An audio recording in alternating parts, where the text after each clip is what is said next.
Hi, my name is Karen Marshall. I'm the Heritage Preservation Coordinator for Chester County. I work in the Chester County Planning Commission. Before I begin, I wanted to convey why I'm so excited to share this program with you. I grew up in the New York City area, and generally when you wanted to relax and enjoy inspiring countryside close to home, we would go to Vermont. When we moved to Chester County, we continued to keep visiting our old stomping grounds. About a year into my new job, I had the occasion to travel north to Hopewell Furnace National Historic Site. I will never forget coming over the Welsh Mountain foothills, heading into Pewtown. I went home and told my family that night we didn't have to go to Vermont anymore. We had everything we needed in northern Chester County. I wanted to recount this because this project has always been my attempt to share with everyone what I discovered. Thank you. Welcome, everyone, to Iron and Steel Country. In 2003, the Iron and Steel Heritage Strategy identified a region spanning northern Chester, southern Berks, eastern Montgomery, and western Lancaster counties, and named it the Iron and Steel Heritage Region. If you look carefully here, you can see the large green area right in the middle. That is Hopewell Furnace National Historic Site and French Creek State Park. The southern boundary was essentially Route 30, and then you can see the boundary of the Schuylkill River. So we go over into Montgomery County, and then the Octoraro River is over here. And so we're going over here into Lancaster County. This comprehensive study concluded that in no other area of comparable size in the nation were sites of so many historic forges and furnaces located in such concentration. Moreover, no region in the nation could boast a longer history with and connection to the iron and steel industry. This part of America, it concluded, literally forged the nation. In 2009, the Iron and Steel Heritage Partnership was formed to explore ways to implement some of the recommendations in this plan. The goal was to bring visitors to this remarkable region and encourage residents to learn more about their home. After a year of research, the Iron and Steel Heritage Partnership sought grant funds to design and print an Iron and Steel Heritage and Recreation Tourism brochure and map. The brochure identified key iron and steel heritage sites, driving and biking routes, trailheads and trails, natural recreation areas, and heritage destinations for food and lodging. A website was added when we celebrated 300 years of iron history in 2016. This year, the partnership, now 40 members strong, updated the brochure and website through a grant from the Schuylkill Highlands to reflect a new theme: adventure awaits in Iron Country. This builds on the heritage and recreation nature-based tourism marketing brand for the Middle Schuylkill. And now a brief history. It is important to remember that an iron furnace requires an iron plantation to power it, which involves thousands of acres of hardwood utilized to produce the charcoal necessary to fire the furnace and to smelt the iron ore into pig iron. These vast enterprises employed many people and powered the economic health of the area for much of the 18th and 19th centuries. Pig iron, in turn, was forged and refined in small furnaces and fashioned into shoes for horses, iron ties for wagons and carts, everyday tools, nails and spikes, the iron stoves invented by Benjamin Franklin, and hundreds of items required for daily life. Demand for stronger and more malleable metals gave way to improved iron production, which in turn gave way to the great steel companies. Rutter's Bloomery, Pine Forge, was the first iron forge in Pennsylvania. It was started in 1716 by Thomas Rutter on the banks of the Manatawny Creek in what was then Chester County, but today is Douglas Township in Berks County. In 1717, Coventry Forge was established at Coventryville, Chester County, the second forge in Pennsylvania. From that modest start, almost 37 important forges and furnaces would be established in the region by 1800. Much of the 19th century is a story of great changes in iron manufacturing technologies that accelerated the evolution of the iron and steel industry. These changes, in turn, substantially modified the locational criteria for iron furnaces, the operational features of iron production, and the patterns of community settlement and lifestyle. These changes included the use of anthracite coal as opposed to charcoal as fuel for furnaces, use of new sources of power, steam as opposed to water, and changes in the means by which raw materials and products were transported. Construction of a network of canals permitted use of the Schuylkill River for the transportation of coal during the first half of the 19th century. The advent of the railroad later in the century further accelerated demand for products, access to markets, and industry growth. As production centralized in the urban transportation hubs of Coatesville and Phoenixville, the proud iron furnaces fell silent. Among them, Poole Forge above, circa 1860, Warwick Furnace by 1870, Hibernia in 1878, Hopewell in 1883, and Joanna in 1901. By the turn of the century, the great iron plantations had returned to the silent woods they had been hewn from. Knowing this proud history, the first step in our journey to interpret it was to identify and document the historic and natural resources that are still evident on the landscape that can express these thematic stories. When discussing iron and steel heritage, historic resources take many forms, and as you can see from this list. We did the same for natural resources. It was fascinating to realize how much of our open natural landscape we owe to the iron plantations that fell idle and became public parks and places for everyone to enjoy. From this starting point, after a year of research and testing, we developed and refined 4 driving tours that featured historic sites, recreation areas, and historic villages for offering visitors amenities linked by roads that offer scenic vistas. We next looked to a common theme that would unite all of our sites.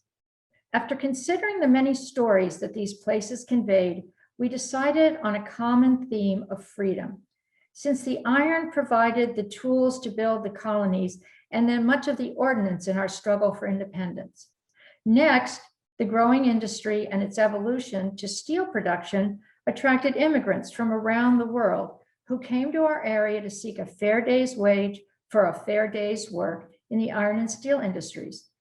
Our region saw the struggle to end slavery and welcomed the nation's first female industrialist, Rebecca Lukens, all the while supplying iron, steel, and innovation that would power our country's drive to become a world power. We owe much to these people of ability and courage who literally started with the ground they walked on and the forest around them. To best describe what was offered, we began with hiking, biking, history, and fun, which was updated last year to Adventure Awaits in Iron Country.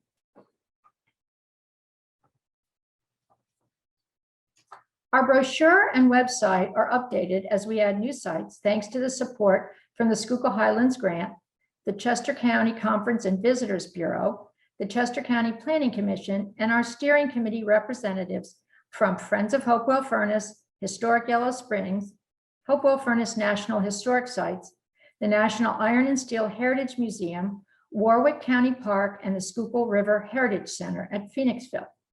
We have just been joined by Pam Brown with French and Pickering Creek, and David Blackburn is our PHMC Museum representative.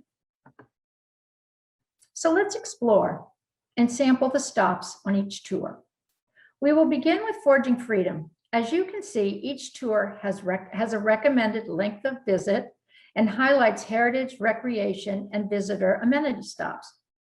Both literally and figuratively, the iron masters of this region supported their emerging nation by forging freedom. Early iron masters resented British laws that required them to ship pig iron to England and then buy back the finished product. When war came to North America in 1775, the iron industry forged freedom by supplying munitions for Washington's beleaguered army. The Forging Freedom Trail tour begins at the 840-acre Hopewell Furnace National Historic Site, which provided war materials for the American Revolution and the Civil War and experienced every social and political event of the 19th century, including providing equal opportunity to African Americans and women employed there. The historic structures illustrate the business, technology, and lifestyle of our growing nation between 1771 and 1883. An annual charcoal burn pays homage to the colliers who provided the charcoal necessary to the iron industry. Joanna Furnace was started in 1791 by Samuel Potts, Thomas Ritter, Thomas May, and Thomas Bull, literally a who's who of iron masters in this region. It was named in honor of Potts' wife. This remarkably restored iron furnace complex features a restored iron village and hosts many events, such as the Apple Festival shown here. Warwick County Park is also the gateway to the Iron Trail to Reading and Warwick furnaces. The park offers 538 acres of recreation, a trailhead to the 140-mile Horseshoe Trail, and a 1-mile Iron Heritage Loop Trail that guides visitors through the annual cycle of charcoal making. Your day must include a stop at the beautifully restored Warwick Furnace Farms Lavender Farm. The company town of St. Peter's Village hasn't changed much since the late 19th century, when residents of the region's iron mines and quarries called it home. The Black Granite Quarry, unique shops, and good food welcome travelers today. The Coventryville Historic District includes the Ironmaster's House, Coventry Hall, worker housing, and the mid-19th century Methodist Church, reminding us of Samuel Nutz's founding forge. Proud residents dress in 18th century clothing for special tour days. The eastern region of Chester County supplied the fight for freedom with gunpowder, iron products, food, medicine, and textiles. Washington's army at Valley Forge would not have survived the winter of 1777-78 without support from the surrounding countryside. Unfortunately, the area also supplied freedom with the sacrifice of soldiers and the looting of civilian property during the Philadelphia campaign. The Supplying Freedom Tour begins at historic Yellow Springs, where Washington set up headquarters after the Battle of the Clouds and the first military hospital in the United States. Today, the village reflects on its almost 300 years of history, from hospital to spa, Civil War orphanage, and an art and film studio, where, of course, the infamous Blob was filmed. The Mill at Anselma is a national landmark and still operating 18th century mill, where the flour that fed Washington soldiers and the region is still ground and sold today. Kemperton Historic District is a full-service 18th century village that is not to be missed. It takes its name from Emor Kimbor, an enterprising educator who made his home here in 1817. It well represents Chester County's many historic crossroads villages, many of which are featured on this tour. The Woolen Mill at Charlestown Village was constructed starting in 1740 with upgrades in 1840 and 1902 and provided the economic engine for the village. Tours are available through the township. At the end of the American Revolution, a new nation offered some, but not all, of its citizens unprecedented advantages, both politically and economically. To build freedom, however, the citizens of Chester County fought to end slavery and accepted an unprecedented role for women. The Building Freedom Tour begins at the National Iron and Steel Heritage Museum in Coatesville. Rebecca Lukens took over the family's company in 1825 and saved it from bankruptcy to become Lukens Steel, the longest continuously operating firm in the American iron and steel industry. Beginning at the museum and Lukens National Historic District, the tour explores the economic evolution of the county from the colonial period into the 20th century. Hibernia County Park was created from the 19th century Hibernia iron plantation and covers over 900 acres. It features the Iron Master's Mansion, which began as the 1744 log house of George Harrison, a weaver. Structures and ruins trace the evolution of the iron plantation beginning in 1808 that became a gentleman's farm in the 20th century. Charles Brooks, the primary iron master, was the only man willing to loan Rebecca Lukens the money she needed to rebuild her family's business. His trust was well placed. You can begin your exploration of the Struble Trail to the Mary Ann Dowland Forge ruins in Euclid Township in Downingtown. Here at the 1704 log house, you can follow the remarkable mile-long hand-dug mill race that powered the founding 1716 corn mill and 1739 grist mill in what was originally Milltown, which became Downingtown Borough.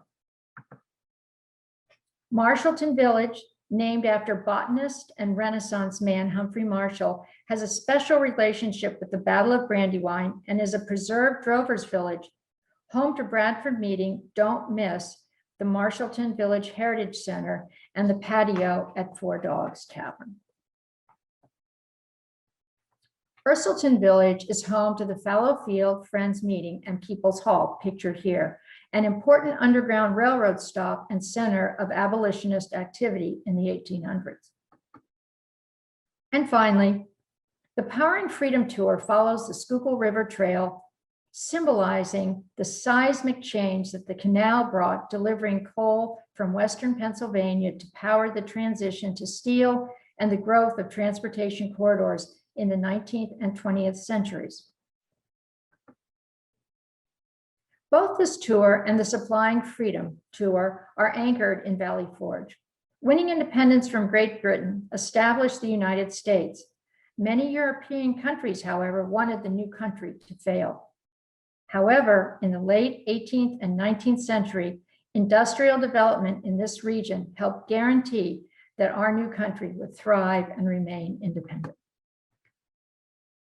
The Schuylkill River Heritage Center, located in the historic Foundry Building adjacent to a portion of the trail, showcases the industrial legacy of Phoenixville and the Schuylkill River. Among them, the Phoenix Bridge Company was organized in 1864 following the invention of the famous Phoenix Column, which was the basis for bridges around the world and provided the frame for the Washington Monument. Interactive exhibits and videos tell the story of the industries that grew up along the river because of the transportation routes provided by the canal and later the expansion of railroads through the region. From a noisy and dirty industrial center, Phoenixville is today a thriving destination, including the Colonial Theater. Lock 60 is a restored and fully working lock on the Schuylkill Canal. One of the 72 originally built on the canal, it was constructed in the 1820s and is still watched over by the restored lock tender's house. Traveling north along the canal and the trail, you pass the Parkerford Tavern, where George Washington's men crossed the Schuylkill to reach the restored Frick's Lock Village. A family farm in the 1700s, it grew as a village supported by the canal traffic. In 1825, when the canal opened, it was expected that 10,000 tons of coal would be shipped. By the 1850s, that had grown to over 1 million tons. Located in historic Pottstown, the Potts Mansion, built in 1752 for Iron Master John Potts and founder of Pottstown. The mansion was situated on nearly a 1,000-acre iron plantation, which included the town by 1762. The Rivers of Revolution Interpretive Center will inform the visitor of the role that the Schuylkill River region played in the three revolutions, the American, industrial, and environmental, that our region was part of. The Interpretive Center is located in the Schuylkill River Heritage and Greenway headquarters. And of course, last but hardly least, an Iron and Steel tour would not be complete without a train ride. Completed by soldiers home from the Civil War, 4 years after the Transcontinental Railroad was completed, you can travel through 6 miles and a century and a half of history on the secret valley line of the Cole-Brookdale Railroad. Relive when rails connected a divided people and the heart of the nation pulsed with the energy of steam locomotion. Remember, this is just a sampling of all that awaits you. I hope you've enjoyed your journey, and thank you.